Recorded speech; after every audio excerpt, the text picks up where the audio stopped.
जैसे रामायण में दिखाते हैं कि भगवान ने वानर सेना ली और वानर सेना से फिर रावण की लंका पे चढ़ाई करी।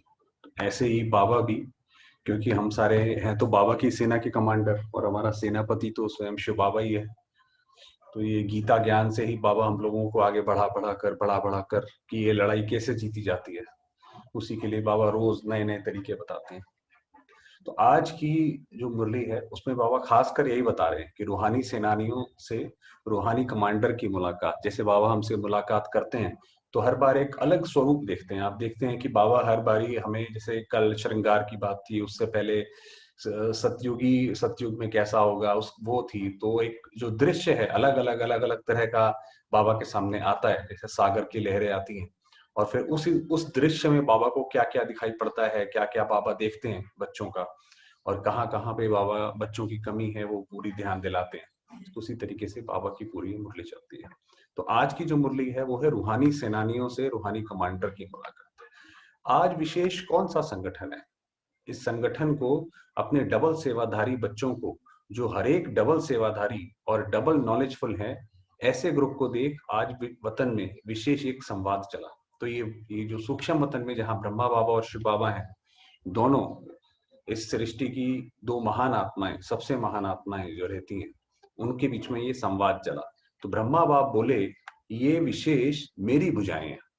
ये जो विशेष संगठन था बाबा के सामने, जो डबल सेवाधारी है, डबल नॉलेजफुल है, सेवाधारी भी डबल माना, हर मन वचन कर्म तन मन धन हर चीज से सेवाधारी है। नॉलेजफुल, मन और बुद्धि सबकी नॉलेज है। तो बाबा ने बोला ये विशेष मेरी भुजाएं, भुजाएं जैसे सहयोगी होती हैं, तो ऐसे ही बाबा ने बोला कि ये मेरी भुजाएं हैं। तो शिव बाप बोले ये मेरी रुद्र माला है, क्योंकि हम वास्तव में हम शिव बाबा के भी गले की माला है। रुद्र माला में विशेष मणके हैं। ऐसी चिट चैट चलते हुए शिव बाबा ने पूछा ब्रह्मा बाप से कि आपकी ये सब भुजाएं राइट हैंड्स हैं या लेफ्ट हैंड्स। अब ये है जो हम बाबा के, जो हम बुझाएं हम सारी हैं, ये तो हमें टाइटल हम सबको मिल गया, मगर अब बात देखने वाली बात यह है कि हम लेफ्ट हैंड हैं कि राइट हैंड। राइट हैंड अर्थात सदा समान, स्वच्छ, सत्यवादी, जो आत्मा सदैव स्वच्छ है, सदैव बाबा के जैसे उसके गुण हैं, शक्तियां हैं, तो वैसे ही वो, और वो सत्यवादी भी है, तो वो सब राइट हैंड्स हैं। तो बाबा ने पूछा तो सब राइट हैंड्स हैं? तो ब्रह्मा बाप मुस्कुराए। अब शिव बाबा ने ब्रह्मा बाबा से पूछा कि भाई आपने ये बोला कि ये सारी मेरी भुजाएं हैं, तो ये राइट हैंड है कि लेफ्ट हैंड है? तो राइट हैंड की डेफिनेशन बताई बाबा ने। तो ब्रह्मा बाबा से पूछा कि अब बताइए कि या ये सारी राइट हैंड्स की भुजाएं हैं कि लेफ्ट हैंड की? तो ब्रह्मा बाप मुस्कुराए और मुस्कुराते हुए बोले कि हर एक का पुता मेल तो आपके पास है ही। तो ब्रह्मा बाबा ने जैसे बच्चों की साइड ली, तो बाबा को बोले कि बच्चे, आप बाबा आप तो सबके सब बच्चों का जानते ही हो, पूरा का पूरा क्या कहते हैं, चिट्ठा। तो जब पोता मेल देखने की बात आई, हर एक बच्चे का पोता मेल सामने इमर्ज हुआ। कैसे इमर्ज हुआ? एक घड़ी के रूप में। जैसे जैसे बाबा का तो, क्योंकि बाबा तो सिद्धि स्वरूप है, उसके सारे संकल्प सिद्ध होते हैं, उसके कोई भी व्यर्थ संकल्प नहीं जाता उसका, निरर्थक संकल्प नहीं जाता उसका। तो बाबा ने जैसे ही वो संकल्प किया तो सबका हमारा पोता मेल जो है सामने इमर्ज हुआ कि हमने कैसे कैसे क्या क्या कितना करा है, जिसमें हर एक की चार सब्जेक्ट्स के चार भाग थे। जैसे यहाँ सृष्टि चक्र का चित्र बनाते हो, हर भाग में अलग अलग कांटे लगे हुए थे, जो हर एक की चारों ही सब्जेक्ट्स की परसेंटेज बता रहे थे। तो बाबा बताते हैं कि ये जो ज्ञान है, इसके जैसे हर एक पढ़ाई के सब्जेक्ट्स होते हैं, जैसे हमारे भी चार सब्जेक्ट्स हैं, ज्ञान, योग, धारणा, सेवा। ज्ञान का अर्थ है कि जो बाबा ज्ञान सुनाते हैं उसको पूरी तरह से समझ आना, जैसा बाबा सुनाते हैं वैसा समझना, वो है ज्ञान का सब्जेक्ट। वो जितना ज्यादा हमारा क्लियर है उतना ज्ञान का सब्जेक्ट हमारा अच्छा। फिर दूसरा है योग का, कि योग का जो सब्जेक्ट है कि योग हमारा बाबा से कितना लगता है। जब हम बाबा को याद करने बैठते हैं तो क्या हमें कोई विशेष अनुभव होता है, कि हमें कुछ लगता है कि बाबा से हमें कोई विशेष प्राप्ति हो रही है। और फिर धारणा, कि ऐसा नहीं है कि ज्ञान लगा लिया, योग लगा लिया और धारणा नहीं है, तो धारणा भी होनी चाहिए, उसका भी सब्जेक्ट है। और फिर धारण जब कर लिया तो ऐसा नहीं है कि सिर्फ अपने तक रखेंगे, तो सेवा की बात आ गई। तो बाबा ये कह रहे हैं कि चारों के सब्जेक्ट्स की परसेंटेज बता रहे थे।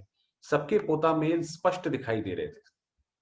पोता मेल देखते हुए बाप दादा आपस में बोले समय की घड़ी और बच्चों के पुरुषार्थ की घड़ी दोनों को देखते हुए क्या दिखाई दिया? कि जैसे समय है, जो समय जिस तेजी से भाग रहा है और समय जिस जिस तेजी से जो चाहता है कि हमारे अंदर धारणाएं हों और हम संपूर्ण बने और उस टाइम पे समय पर पहुंचे, तो वो एक उसकी रफ्तार है। और दूसरी बच्चों के पुरुषार्थ की रफ्तार है। तो उसमें क्या दिखाई दिया?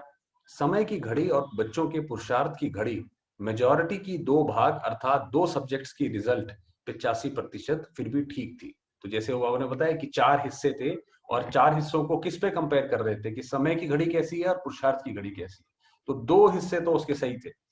जैसे विनाश का बटन दबाने की देरी है, सेकंड की बाजी पर बात बनी हुई है। आपको पता है कि ये जो अमेरिका के पहले वाइस प्रेसिडेंट रह चुके हैं, कोई अब नाम नहीं याद है, तो उन्होंने ये बात बोली थी कि 3 बार तो अपनी बायोग्राफी जब उन्होंने लिखी थी, तो उन्होंने अपनी बढ़ाई के लिए लिखा था जैसे कि 3 बार तो मैं दुनिया को खत्म होने से रोक चुका हूँ। माना जो है बम का बटन दबाने वाले थे मगर नहीं दबाया यूएस ने।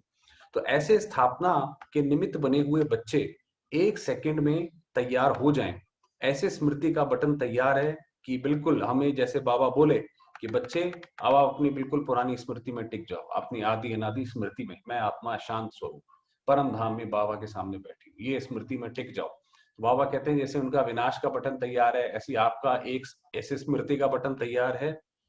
जो संकल्प किया और अशरीरी हुए, कि संकल्प किया कि मैं आत्मा हूं और बिल्कुल इस शरीर से अलग की जैसे फीलिंग आने लगी, जैसे बिल्कुल आत्मा अलग ही है। संकल्प किया और सर्व के विश्व कल्याणकारी ऊंची स्टेज पर स्थित हो गए। एक हमने संकल्प किया कि मैं आत्मा विश्व कल्याणकारी हूं, तो सर्व आत्माओं के कल्याण के लिए जैसे हम उपस्थित हो गए और उसी स्टेज पर स्थित हो, साक्षी दृष्टा हो, विनाश लीला देख सके। अब ये बात है कि उसी स्टेज पर हम कॉन्स्टेंटली रहें कि हम विश्व कल्याणकारी हैं और फिर उसके बाद सर्व आत्माओं को जो सहयोग देना है, क्योंकि वो सहयोग भी हम तभी दे पाएंगे जब हम विश्व कल्याणकारी स्टेज पे होंगे। अगर हम ये सोचें कि अगर हम उनके साथ परेशान हो गए, उनके साथ ही रोना धोना हमने शुरू कर दिया, तो वो तो जैसे वो हैं हम भी फिर वैसे ही हो जाएंगे। बाबा की श्रीमत तो ये नहीं है। तो बाबा ने कहा ये स्टेज पर स्थित रहो, विश्व की कल्याणकारी स्टेज पर, और फिर ये विनाश लीला देखो। देह के सर्व आकर्षण, संबंध, पदार्थ, संस्कार, इन सब की आकर्षण से परे, कि हमारे अपने जो संस्कार हैं वो भी अगर हमारे अपनी तरफ खींचेंगे, उनका एक आकर्षण होगा। पदार्थों का आकर्षण होगा, हमें लगेगा अरे ये वस्तु हमने कितने समय में जोड़ी है और ये जा रही है ना। सारे संबंधों का होगा, देह का भी होगा, सारे आकर्षण होंगे, इनकी सबसे परे। प्रकृति की हलचल की आकर्षण से परे फरिश्ता बन ऊपर की स्टेज पर स्थित हो, शांति और शक्ति की किरणें सर्व आत्माओं के प्रति दे सके। तो वो फरिश्ता बन के हम जो है सर्व आत्माओं को वो किरणें दे सके। ऐसे स्मृति का बटन तैयार है। जब दोनों बटन तैयार हो तब तो समाप्ति हो। तो बाबा कह रहे हैं जब ये बटन हो, एक विनाश का बटन भी हो तैयार और दूसरा हमारी स्मृति का बटन भी हो तैयार। तो बाबा ने बताया कि स्मृति का तैयार होना मतलब क्या, कि एकदम से अपने आप को ये हम चेक करें आज, कि मान लीजिए जैसे विजुअलाइज करते हैं, जैसे बच्चे रिहर्सल करते हैं एग्जाम की जाने से पहले, तो अगर मान लीजिए ऐसे विनाश हो रहा है, तो क्या मैं आत्मा उस अवस्था में टिक सकती हूँ? यही तो वास्तव में गीता ज्ञान की सबसे बड़ी कमाल है, कि वो अर्जुन को बोला कि ये तो सारे मरे पड़े हैं, तो ये तो आपस में लड़के विनाश होना ही है, तू अपना मोह त्याग कर। वही हम अर्जुन ही है कि शिव बाबा आके हमें जो है पूरा ज्ञान दे रहे हैं। तो क्या मैं अर्जुन वो अवस्था मैंने प्राप्त कर ली है मुझे आत्मा ने? तो बाबा ये देख रहे हैं। फिर इस ग्रुप को देखकर वतन में पोता मेल इमर्ज हुआ। जैसे बाहुबल वाली सेना में भी वैरायटी प्रकार के सैनिक होते हैं। कोई बॉर्डर पर जाने वाले, युद्ध के मैदान पर जाने वाले अर्थात डायरेक्ट वार करने वाले, और दूसरे उनकी पालना करने वाले पीछे होते हैं।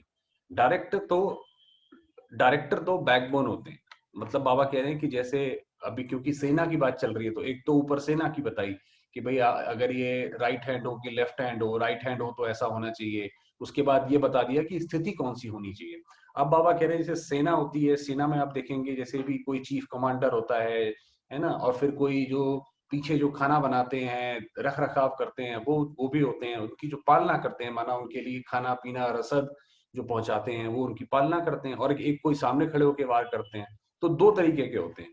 और जो डायरेक्टर होता है वो बैकबोन होता है, जो पूरा इनका संचालक होता है वो तो बिल्कुल अलग होता है।